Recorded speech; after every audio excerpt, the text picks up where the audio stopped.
MFA at a cafe in Brooklyn about 2 years ago. I can honestly say that without Jonathan, we would not be here today. And so it's fitting that it is he who is interviewing Etgar Keret, the director of the program. As for Etgar, I can honestly say that without him, we would not be launching the particular and particularly amazing program that we are. I want to thank both Etgar and Jonathan for your creativity, tenacity, inspired vision, and collaboration in bringing us to this moment. It takes a great deal to get a program like this off the ground, and here we are. Just a couple of words about a low residency program. What is it? Our program lasts for 4 semesters, each of which begins with an intensive 10-day residency in New York. During this time, students immerse in workshops, craft study, and study of Jewish storytelling traditions. We'll spend this time exploring and celebrating storytelling. Following this intensive time together, students will work one-on-one with a mentor for the rest of the semester. During their talk today, Jonathan and Etgar will focus on storytelling and the vision for the MFA. If any of you have questions about the nuts and bolts of applying to the program, please join us next Monday the 12th at 7:30 p.m. Eastern Time. Info will be in the chat on this. And please post any questions you would like Jonathan to pose to Etgar in the Q&A. Time permitting, we'll get to these. So now just brief bios. Jonathan Safran Foer is the author of 3 novels, Everything is Illuminated, Extremely Loud and Incredibly Close, and Here I Am, as well as 2 works of nonfiction, Eating Animals and We Are the Weather, and several collaborative books with visual artists.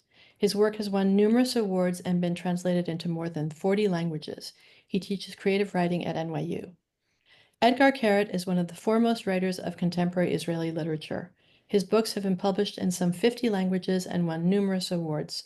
In addition to being an internationally acclaimed virtuoso of the short story, Etgar explores a variety of storytelling techniques, including plays, screenplays, songs, animated and live-action films, comic books, and choreography. Etgar is an associate professor at Ben-Gurion University of the Negev.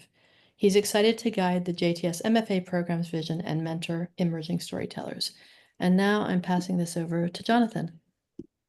Thank you very much. I'm just going to assume that everybody can hear me.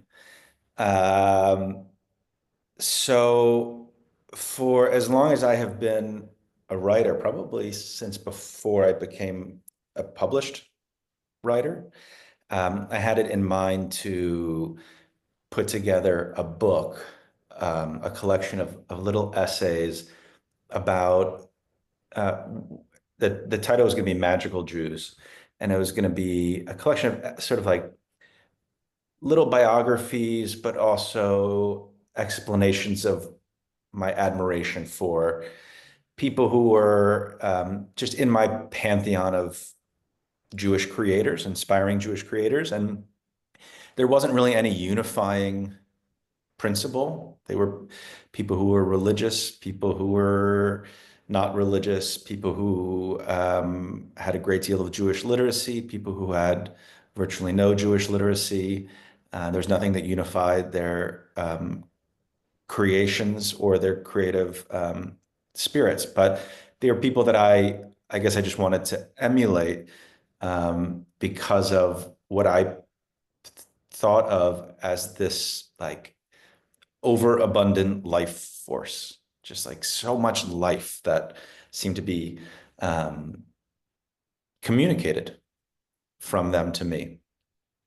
And when I started to think about this project, I would always work on the table of contents. I only ended up writing maybe 2 or 3 of them, but the table of contents was always being revisited and expanded. And when I started, I would say probably half of these magical Jews were dead, like Kafka, Charlotte Solomon, Bruno Schultz, and about half were living, like Yehuda Amichai, the painter R.B. Kitai, Susan Sontag.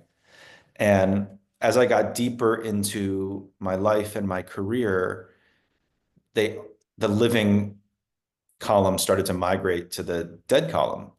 And there were just fewer and fewer living Jewish creators that fit this weird context that I was creating.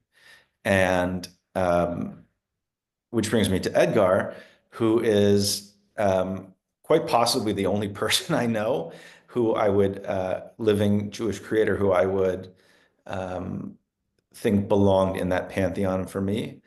And I think, when Lisa was going to meet him for the first time, I said, I could tell you many, many things about him. You could read all of his work, but I bet you within 5 minutes of speaking to him, you'll know exactly what I'm talking about. He just has a life force that is enormous and inspiring and contagious, and goes a long, long way toward explaining why he's the writer he is, but I would say is an even more important quality for a teacher to have. So I couldn't be more excited to watch him launch this program, and frankly, couldn't be more jealous of whoever it is that ends up becoming students in the program. So I thought that, Edgar, you and I could talk about a couple different sort of broad categories today. Storytelling. And in the end of the Zoom, you're gonna shoot me, and then all the magical Jews will be Yeah, dead. that's right. Well, you're not getting any younger on your own, but we can talk about storytelling, this historical moment. We can talk about Jewishness, and then we can finally talk about the program and what it is and what differentiates it. So in terms of storytelling, I feel like every sort of public conversation about literature that I have ever participated in always begins with this acknowledgement that we're living in unprecedented times. So it feels increasingly stupid to say that at the beginning, because by definition, they can't all be, singular. And yet it really does feel that way right now. It feels like there's just an extraordinary amount of upheaval politically, technologically, spiritually. And I wonder if you agree that there's something about this moment that is different, and is different for writers, and is different for Jewish writers. And then as a follow-up, just what increased or decreased role you think storytelling has to play in this historical moment? Yes, well, we all feel that we're living in crazy times, and I think that the if we look at it from perspective of storytelling, then let's say between 39 and 45, every day when you would go to somebody in Europe or in the US and you ask him, what's the news? They'll say, there's war in Europe. The Nazis are losing, they're winning, the Japanese, it's like they would be talking about some kind of a story that will follow us and will continue with us. Now, if I look at my life, just, I don't know, the past few weeks, so what was there? There was like all the electricity broke down in Portugal and Spain, and nobody understood why. And then there was a war in Gaza, like there was another attack being done. And then the next day, Trump said that he's going to fire people in his arrangement. And then he said he won't give money to university. So basically, the idea is that every time when I turn on the TV or I go into a media outlet, I see another plot line. It's like a badly scripted Netflix series. It's really, so what? So this episode, the aliens are invading, and next episode, somebody will try to assassinate Trump. And in the one before that, there are people in Russia and Ukraine. Like, man, get your story together. And this kind of feeling of non-consistency in the story, I think has to do a lot with the fact that it's not human beings right now who are regulating the stories that we are dealing with, but they pass through an algorithm, AI technology, that basically that technology all the time want to cater to our taste, but in the same time, it doesn't have this kind of kernel that will keep a wish or a will together through time. So there is something in life right now, story-wise, that it feels more like zapping through channels than actually seeing a show. Because all the time when you zap, you see another conflict, another dilemma, and another problem. and they never get resolved.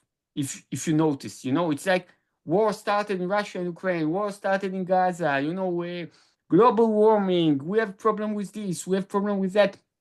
It's just with more and more problems. So what I feel is that right now, as somebody who needs stories for my survival, I know that when I go to the supermarket of stories, which is right now, usually the social media kind of dictates even what we're going to see in TV and everything else, they're giving me bad products. If they're selling me those ready-made cakes, they don't taste well.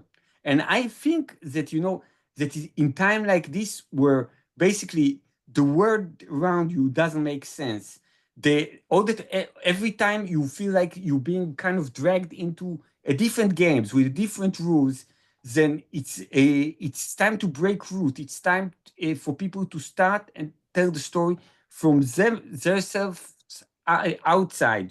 Basically saying it's not as if we teleport us to the world as we see it in social media, but we are here and we're sending our arm to the world. We are communicating with the world in our unique and special way. And this can only be done if people are active in constructing narratives. When you're passive, you can't do that. When you use Instagram, you can see a cute cat in a boat. You can see a rapper blaming the police. You can see something catching fire, maybe in China, I don't know, it's really blurry. But in the bottom line, you are not advancing, you are not creating a structure in which we can advance. You're basically just receiving stuff. So I'm saying to be able to own your life, you need to be able to tell them. You need to be able to tell your story and not just say, yeah, that's my story, the one on the top shelf. So, one of the things that I talk about when I teach is this idea of stickiness, that most things in life just kind of bounce off of us or roll off of us. You walk down the street, you hear somebody tell a joke, you think it's funny, you wish you could remember to tell it later, but you don't. Or you see a little image that strikes you as beautiful, but it just gets lost. And at the end of the day, you have almost no evidence of having lived that day. But then there are things that, for whatever reason, just stick to us, and it's very, very hard to predict why they will. It's not the things that are most obviously important. You could have like a really profound conversation with a sick friend, but then it's the image of like a lost bird poster on a streetlight that you think about at the end of the day and maybe even weeks later. So, one of the ways that the world has changed is the volume of stories. And this is, I guess, what you were just saying, has increased so radically, whether through like tweets or texts or TikTok or just media that we physically see, as we are in a taxi cab or on the subway or walking down the street. So how do you, when stories have become so cheap, like there has never been more, you could say, content in the world than there is right now. How do you think about the stickiness of what it is that you're working on? Yeah, so first of all, you talked about many stories being around, and again, with me, I think it's not even the problem of the amount of stories that are being there. It's the fact that you are not participating in constructing those stories. They're kind of ready-made. They're like hostess cupcakes. Just open them and you shove it down your face, and you have a story. and I think that the idea is that the ability to bring something of your own to the story, this is the thing that is diminishing. I think that, in really the most simplistic way, we're living in a capitalistic world. And in a capitalistic world, the best way to work, is to convince people to outsource some of their ability and say, you don't need that, we'll do that for you, And I'm saying, like, let's say if I take a metaphor, a physical metaphor, it's like if I say, Jonathan, you keep running around and you're sweating and you don't need that. I'll give you this little golf crate, and you're going to drive everywhere, and it's going to be amazing. And you know, you will never sweat another day. And in 3 months, you won't be able to walk anymore. So I think that this idea of us being assaulted in our world by a demand that will be passive, that we will not structure the things that we have in our life, but we just accept them, you know, the way that they are. And I can say, you know, one of the strange things for me is that, let's say, technology advances all the time. There are things that I see this week that didn't exist a couple of weeks ago. But I feel that we keep talking about life proficiencies when nobody ever deals with this life proficiency of basically looking at those new phenomena and categorizing them, saying, for example, I tell you one phenomenon that drives me crazy. They have this thing, I bet you have it in the States, in Israel it's very popular, that you do these AI movies where, let's say, I take Donald Trump and I take Kamala Harris and I make them kiss, or I take Donald Trump and Zelensky and I make them fight. And these are very, very popular. And people see it and they laugh and they say, look, he's kissing Kamala, you know. Now, there is something about this thing that, as an old person, it annoys me, because what I really see is not so, when I see those movies, they're not criticizing reality. They're basically lying. It's not that there is a caricature of Trump in which somebody draws him the way that he or she see Trumps, but he just basically saying, we can make this lie and you know it's a lie. Isn't it fun that we're lying and we all know it's a lie? Now, the immoral aspect of such a thing is so obvious, because each and every one of us, they can make a video like this, very cute, where we're naked being thrown atop of a building, you know? And it won't be amusing for us then. So how come this new phenomena hits us and becomes popular, and nobody even says, is it good? Is it bad? Do we like it? Is it different from other things? Should we do that to people, or shouldn't we do that to people? This is not our role, because in the passive role, we are being driven in this train through the amusement park, and we watch this and we watch that and we react to this and react to that. And basically, telling a story is a way of bringing back the initiative to ourselves, instead of kind of being this kind of extra in some movies in which we have to move in the ways that they want us to move.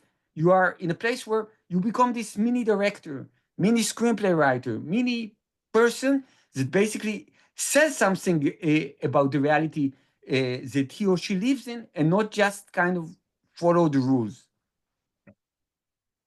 So everything that you were just saying, or it seems to me, has to do with like self-expression, with like organizing the world in a way that feels true to you, and then sharing it.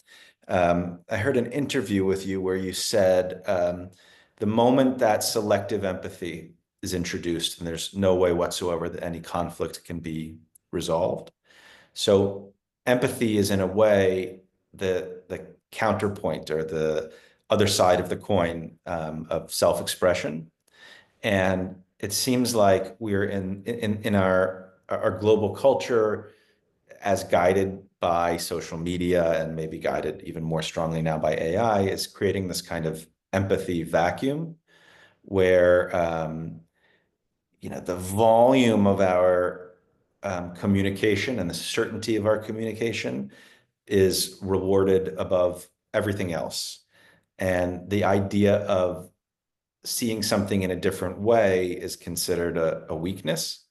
When you talk about the video of Trump kissing Kamala, that's not inviting us to see something in a different way. It's not inviting us to change our mind. It's a gag. Changing one's mind has become almost like a threatening idea. So how do you think about, and this can be a way to segue into teaching also, and what it is to live in a community, or to work in a community of writers. How do you think about empathy, and not just sharing with the world how you see something, but maintaining the ability to see it from someone else's perspective? Yeah, well, I think that when we deal with empathy, I actually when I see new works, I can already feel some kind of transition, because let's say if the simplest, most popular model of storytelling would be to create, let's say in movies, it's very obvious, those stories in which you identify with a character, and basically say, "Oh my God, I don't want her to lose. Oh, yeah, I want him to pass the operation," and you go and you are kind of invested in them. But right now, I see more and more kind of a movies and books that the attitudes they take is basically more like the two of us are sitting in a cafe and I say, "Jonathan, don't turn your head, but there is this weird guy in the third row. He's really, I don't know, he's licking his spoon. I don't know what he's doing." So there is something, even when we come to storytelling, we find ourselves more often in this position of just being kind of amazed or seeing a piece of history or doing all of that, instead of what we used to do more often, and that's getting lost inside another person's world and dilemmas and difficulties. And I connect this, I don't know why, like I can protect this, maybe you're smart, you'll find something, but I connect this to conversations that you and I had, I think a couple of months back, about the fact that we live in an age where you're not allowed to make mistakes. While I remember you said in the conversation that basically the way that we all learn is by making mistakes, and paying a price for them, and then keep on going. But now we live in a world where the anxiety of making a mistake became so big and so crucial that we're kind of stuck in some kind of a stance in which we don't want to take a step that could be the wrong step. Now, I think this, for me, it connects both to writing and to teaching, because I think that both the writing space is that space where, I know it's unpopular to say these days, we can make our mistakes. We can go with our fantasies. We can do wrong stuff, and it's in stories, and it's just stories. So I rather insult somebody in the story that I write than insult them in real life, or run them down with my car in the stories and run them down in real life. But I'm saying that the moment that you say this is kind of this free space where I can actually think, I can actually experiment, I can do stuff that would be horrible, but it will lead to other stuff that I never visited before. This is for me the idea of writing. And also it's the idea of learning. You learn by making your mistakes. So what I would like to do would be to create an environment where basically you wouldn't need to fear making mistakes. You get criticized for being lazy, you get criticized but for not doing the things that you were asked to do, you get criticized for being obnoxious, but in the bottom line, you never get criticized for trying something, for attempting something that many people will be reluctant to go to a place where people wouldn't want to go. Hmm. So let's, it's a beautiful idea. It's so, I just agree with you so strongly, and it's something I try to do in teaching, but we have all developed so much fear, just so much fear that we have to work against something really powerful, which I think just begins with like a kind of trust, and like an intimate relationship rather than a professional or working relationship. And yeah, I can't imagine the idea of trying to make art correctly, or trying to make art without risking embarrassment or without risking judgment is it's insane. It's really sad. It's just counter creative. So let's talk a little bit about Jewish stuff, because one of the things that And I would say it's maybe not even the most unique thing about the program as you've described it to me, but one of the things is that it's going to have its home in a Jewish institution. And so I wanted to just, like, pulling the lens way back, ask you, is there anything that makes writing Jewish, other than the author being Jewish? Could a Jewish person write something? Could a Jewish person not be a Jewish writer? Could a convert be a Jewish writer? Could a Catholic be a Jewish writer? I ask these things not because, like, the terminology itself matters very much. I don't think it does, but because asking the questions feels generative and can be exciting, especially in a moment when it feels like, certainly on American college campuses, the word Jewish is itself become something that's, like, whispered rather than spoken with one's, like, regular conversational voice. And it's a word that so many have a complicated relationship to. Like, what does it mean to be Jewish right now? And so what does it mean to be a Jewish artist, to be a Jewish writer? So first, I must say that, that the reason, like the artistic reason that I'm glad being Jewish is because Jewishness for me is something that is obscure. And as an artist, I always admired things that are obscure. And as somebody who's afraid for the future, I know that technology doesn't deal well with things that are obscure. And in the end, they have to decide either this and that, But I'm saying that when we talk about Jewishness, it's like talking about postmodernism or like talking about love. People can have different definitions because the Jewish identity could be a religious one. It could be an ethnic one. It's like my grandparents were Jewish, and it could be a cultural one, or one of being a part of a community.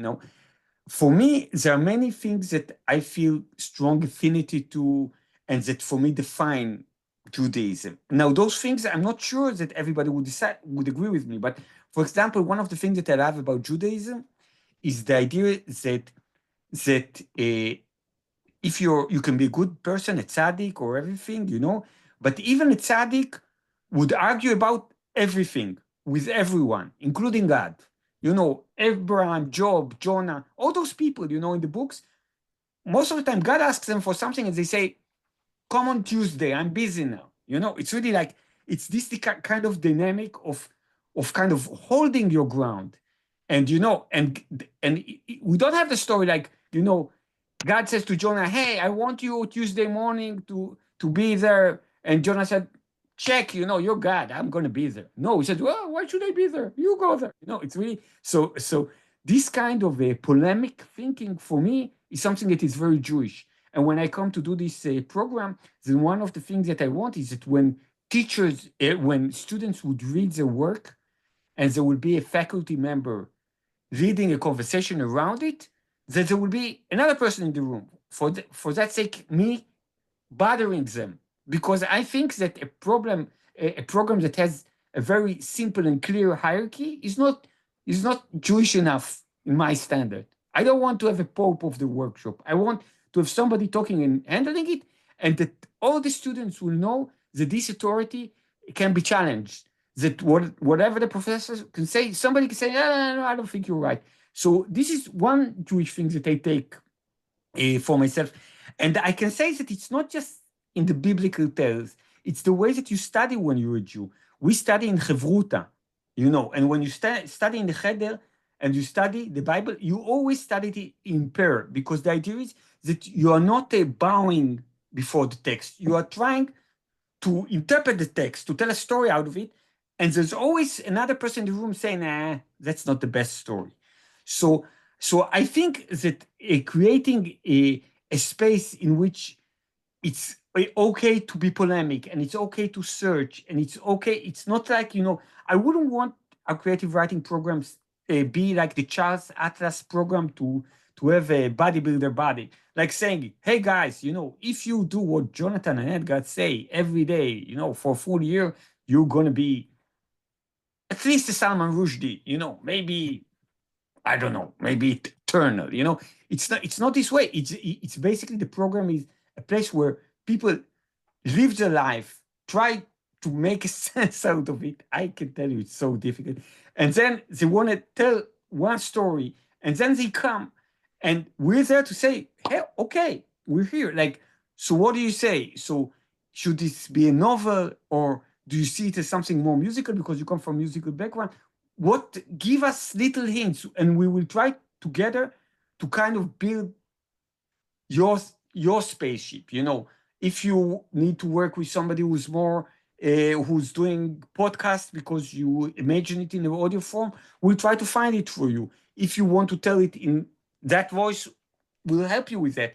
And it's less kind of come and study a profession, and more come to us with something, and we'll do our best to help you do those few extra steps that will make something from confusing to composed, and I really feel that for me, writing, I was before drafted to the army, I was in the academic reserve studying engineering, so I really believe that engineering, the ways that you should study it is the right way. People build bridges, people walk on those bridges. If you don't do it right, it's going to crash. If somebody wants to build a bridge out of butter, then I will throw him out of, of the Technion, and with no hesitation.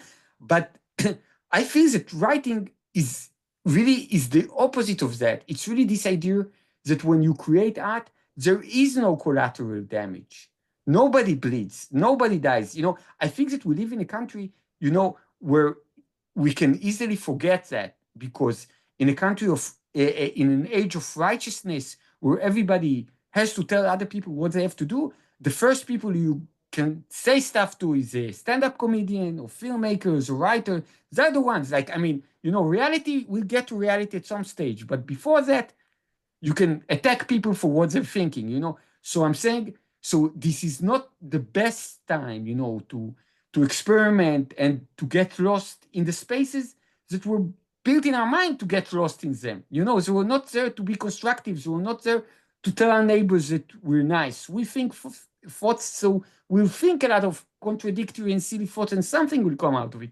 So I'm saying, when you come to write, I really want this to be this place where we as a program, we will also listen. We will not only teach you. This is not Karate Kid.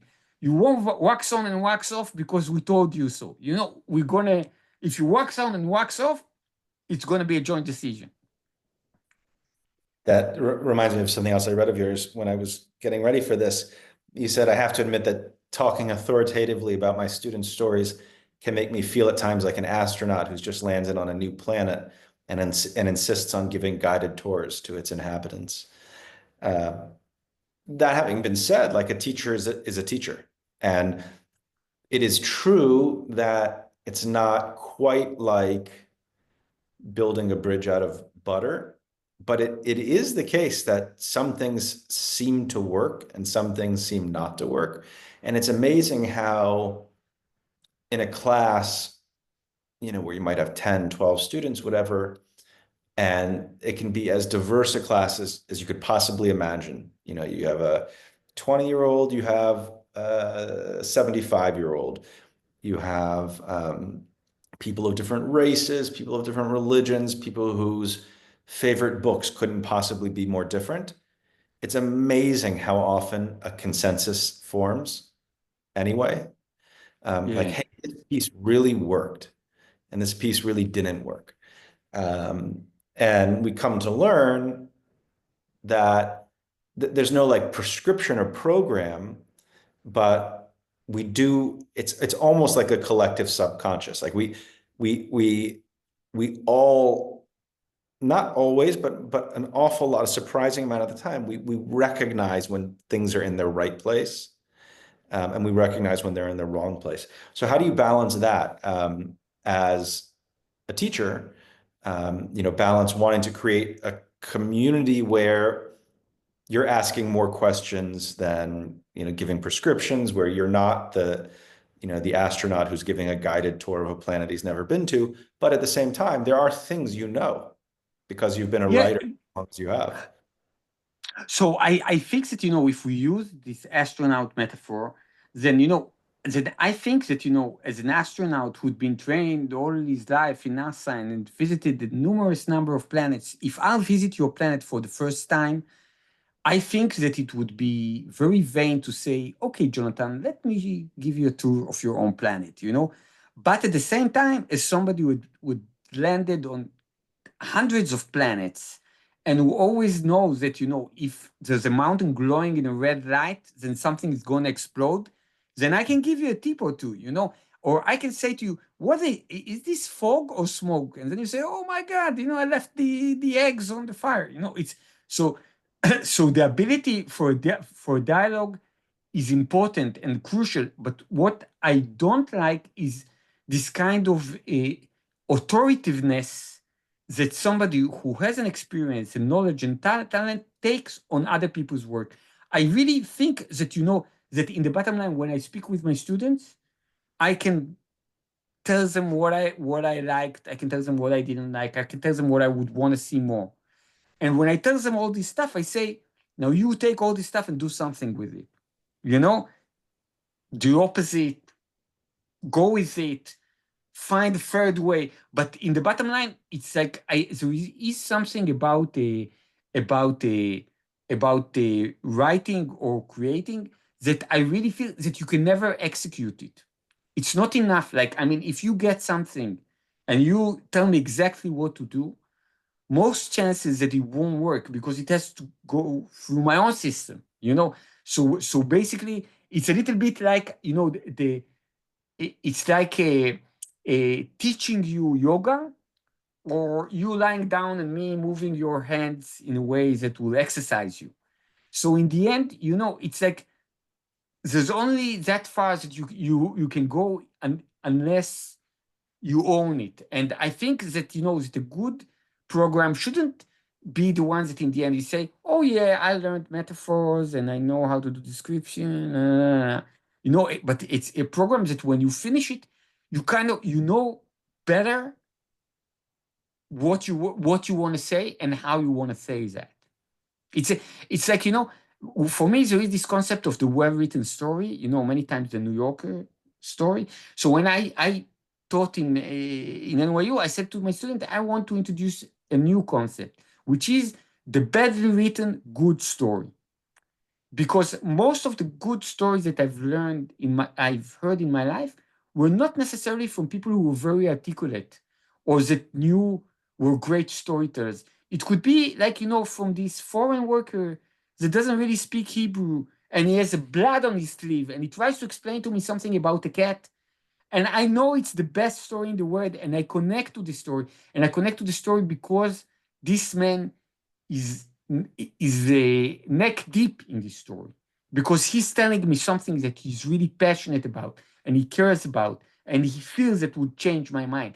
And I'm saying, so I'm not saying that people should know how to write, but I'm saying that if I put the balance, I always prefer somebody who really doesn't know how to express themselves and have something to say than to people who are very trained in expressing themselves and have nothing to say. Sometimes they call them diplomats, politicians, lawyers, I don't know. But I'm saying, but this kind of position of people saying, oh, Jonathan, I'm going to teach you how to find the best metaphor. Who cares? Metaphors for what? What do you want? Tell me what you want, and we'll find a metaphor together.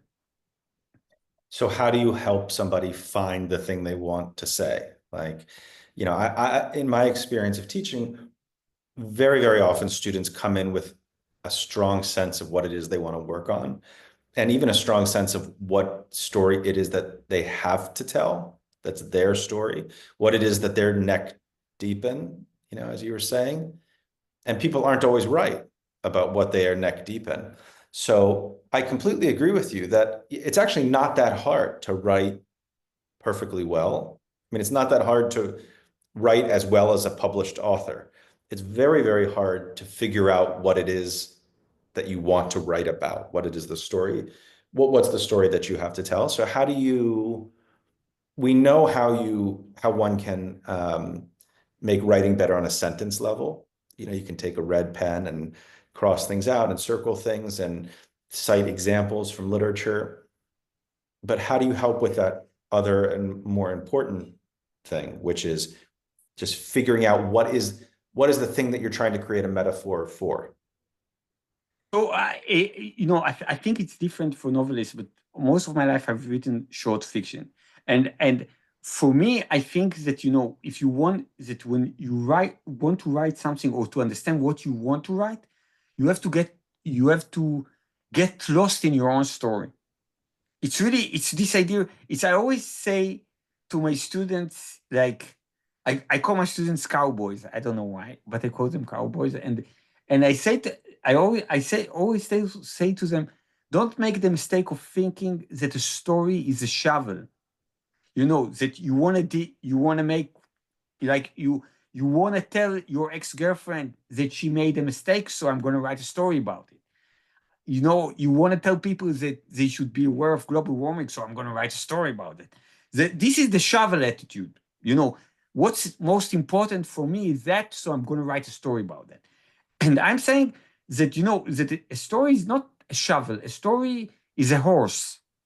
And when you go on a horseback, you know that you want to ride south and that you better ride fast because there are people with shotguns on your back. But the story, or in that case, the horse, is a partner. Sometimes it will want to rest. Sometimes it will refuse to take a path. Sometimes it will take another path. Maybe it will save you from an ambush. Maybe it will get you to another ambush. But I'm saying this kind of path of getting lost is the process of learning and creating. I think that one of the things that it may sound kind of tiny, but one of the things that I always make it different when I look at writing is that I always look at writing as a process and not something that brings you from point A to point B, which means started without a book, finished with a book. Because the way that I work, I always work parallelly on about 4 projects. Now, statistically, half of the stuff that I do, I never publish it. But I can tell you that this half is the fuse that keeps the other half going. Because I write stuff and it doesn't work, but I like this character and this sentence was good. Maybe I'll get back to it one more time. So the idea of kind of, for me, finishing a day work of writing doesn't mean that I need to have a product. It doesn't mean that I have to have a notch in my belt. It doesn't mean that I have to get a raise. It's basically that I'm like any proficiency that you have. I went to the forest. I trained today. The rabbit got away, but maybe next time. It's like I train my muscle. I train my thinking. I find myself in situations that I wasn't before, and I think that many times it's just this ability to really understand that only for kind of making it unimportant is the only way to actually reach something that is important. It's really like I remember that I taught a class in the US, and in the first lesson, I asked every student to tell me why they came to the workshop. And 90% of them said that they came to the workshop because they want to write the great American novel. And I said to them, if I had to write the great Jewish novel, I would quit writing. Because basically, like, you come and you want to write a great American novel. Now, start writing something. Is this really the first paragraph of the great American novel? Go and see Gatsby. Come on, man, it's not serious. So I'm saying the moment that you put some high bar, you kind of petrify yourself. You put yourself in a position where you say, I have to make 10 million, and I say, no, just do stuff, just don't stagnate, keep moving, do this, do that, and in the end, what's going to happen is that life of a writer, if you run all your life, you're going to be very fit, for sure, so I'm saying this idea of seeing this act of imagining, inventing, collecting things together as a continuing adventure, and not something where you have to say, okay, I've been working for 2 years and I haven't published more than 2 stories. You know, all these kind of ideas of trying to climb this wall of, I don't know, artistic success and saying, I go there, I go there, this guy likes me. And I'm saying, I feel that I would want to have a model that is the other way around, is that, you know, is that there is something that erupts from you, and that the people around you are helping you. You know, they bring you a glass of water, they putting down a fire, and not you just kind of pop, trying to kind of do these on all those things that you supposed to do to become great or whatever. So in a minute, we have about 15 minutes left. We'll open it up to questions. Anybody who has a question that isn't, you know, about the logistics of applying or the logistics of the program. And I tell a weird story of something that happened to me this week, just while Please. people. Please. So we're talking about AI. So it's really this thing is that my wife uses ChatGPT a lot. Not a lot, but she kind of, like most people, I think, around me, I don't know. Like, I have a friend who asks him to offer him startups that will make him rich, and I have friends that check all their medical issues. And the ChatGPT is a friend too. And I just had a review on my latest book in Le Monde, the French newspaper, and the translators it took a photo of the review and sent it to me, and I don't know really French, you know, it looks like a good thing. And then Shira said, send me the photo and ChatGPT will translate it. And I sent the photo and it translated it, and it really was a good translation. I could hear the voice of the French reviewer until just before the end, there is a paragraph saying in the first story in the book, there is a man who wants to hang himself from a tree. And in this beautiful story, the tree tries to disconnect from the man who wants to hang from its branch. It's a beautiful idea. I never wrote such a story. It's not the first story in my day. It doesn't appear in the book. But when I read this idea, of course, I wrote this story just not to offend, because a friend of my wife, you know, so I wrote the story. But what I thought it was that it's an amazing story to be written from the perspective of an AI. Because if you look at an AI, it's like a tree, you know, its roots in our knowledge, it keeps growing and growing and growing and growing. And in the stories that the AI had made up, in the stories that it made up, it really like says, you know, people can be in my shade, they can eat fruits, but I don't want them to hang themselves from my branches. Why do you keep doing that? You know, why do you keep using technology in a way that is not good for you? And I don't know, I know that it's all statistical and that the AI didn't have a meaning, but I really felt that this was as you know, as a creative writing professor, this was you feel like a student who comes with an idea that totally expresses their position in life, you know. With technology and people are hanging themselves from our branches. I think we look at it differently. I think it's tying the nooses for us and begging us to come over. But okay, so let's get into the program itself. We only have about 10 minutes left, and this somebody just asked about how students with a passion for poetry might find a home in the program. So can you just give a little bit of a broad description of what it is? I know that part of what you have in mind is to create something fluid and dynamic and that can respond to the students rather than feed them something that was pre-packaged. But can you just talk a little bit about what the program is going to look like? You've taught at many places for a long time. You know how these things work. And my sense is you're trying to create something really different. Yeah, yes. So I think that the way, because it's a low residency program, in the end, a lot of the responsibilities and the learning responsibility, they fall on the students, you know, because when you go to school and, you know, and people wake you up and you take your bag, you know, it's easier. Here, really, like, people will have to own it. Now, what we're going to do is that whenever we're going to meet physically for a semester, then we're gonna first of all workshop our works, you know, things that we'll be reading. But when it will come to classes, then it won't be only like craft, you know, that you study craft and you keep on going, but it will be some kind of an inventory of all kinds of ways of telling stories. I would really want, when people come, to be exposed, you know. It doesn't matter if it's a poetry or playwriting or screenplay writing. I want people to meet what I would say masters who create in different fields and who be able to give their perception of what's a story and how you catch a story and how you advance with it. And I'm saying, so the idea is that I feel that there will be something in those physical meetings that it's a little bit like a buffet, you know? It's like you go and you say, this can be done and this can be done and this can be done. And what would happen would be that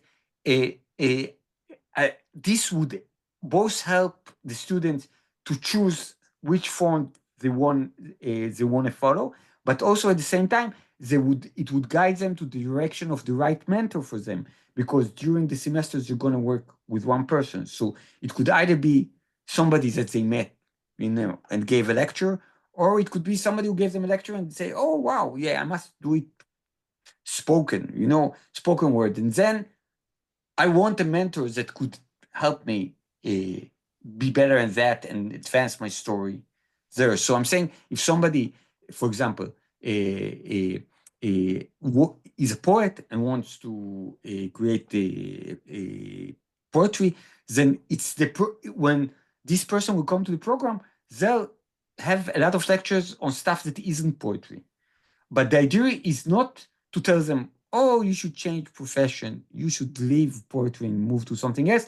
It would be just see how all those people who tell story and imagine and think work in different methods, and you can take that to poetry. And of course, the mentor that you're going to work with will be a poet, because this is what you want to do.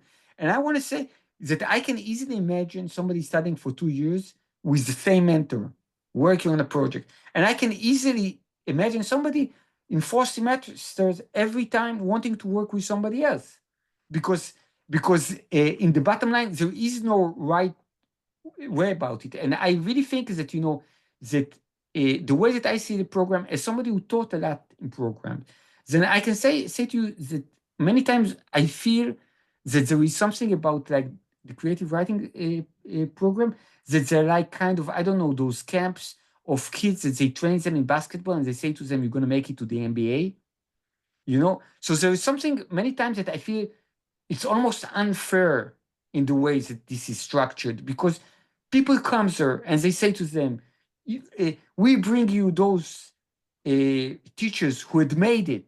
You know, you saw the picture in the news. They know how to do it. And they're going to teach you, you know, and you're going to be as good as them or as successful as them. And then technically what happened is that most artists who finish those programs don't become mega famous. But this doesn't mean that what they learned could not serve them in their life in many ways. You know, I'm saying from the idea of, I don't know, okay, I can use that for teaching. I can use that as a hobby. I can use that for my community. I can do with it tons of stuff. And this idea of associating many times, you know, kind of artistic success with something that is totally exterior is both kind of bringing something that I feel is not correct to the equation, and also in kind of creates, I think, some kind of for me as a teacher, some kind of a sad reality around the program, because everybody's coming there, and in the end, there will only be one Paul Auster from 5 years that, you know, of classes, or maybe none, you know, or one Janet Frame. And the idea is that the moment that this is kind of the promise, then most of the people are bound to, you know, to get disappointed. And I really, really believe, you know, I'm almost going through, I don't know, year and a half of war, that what I get from my ability to write and to make up stories is so much more than anything that is professional and artistic. It's really like, it's it's like knowing how to breathe. It's like knowing how to move my body. I can write nice birthday cards to my family members. I can explain to the policeman why when I parked, I didn't know that, and it's such a wonderful story that I wouldn't even get a ticket. I can do so many things with stories. I can convince myself that today wasn't such a bad day because I got to speak to Jonathan. I could do all those kind of things using this ability, and the idea that that there is something so narrow in that teaching process where they're going to say, we're going to teach you to do that. You're going to be reviewed in this newspaper. They're going to say that about you. They're going to say that you're a genius.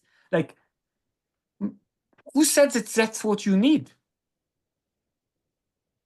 So my final question is then, what is your idea of success? Like, I don't mean as a writer. I mean, a student who goes through this program, if they are writing an evaluation of their experience at the end, what is the thing that you would most want them to say about what those 2 years looked like? Well, I think that I would like them to talk about or to talk about all kinds of thoughts and ideas and ways of thinking that they didn't know before and that they saw them, but at the same time that they would be able to talk about changes in themselves.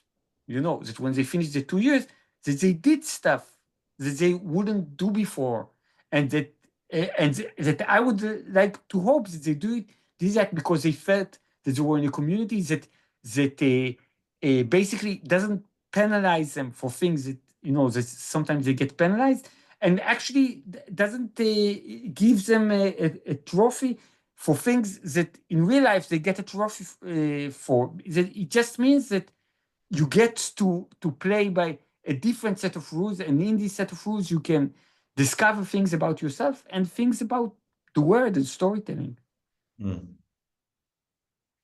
Okay, we only have 2 minutes left, so I just want to let everybody know that on the website they can get any logistical information that's necessary about the application process, a little bit more about who's going to be participating in the program, what it's going to look like. My very, very strong sense is if you liked listening to the kinds of the way that Etgar talks about literature, which I very, very much do, and I find it unbelievably refreshing, because most conversations are about trying to follow a path to a destination that may not even be where you want to go.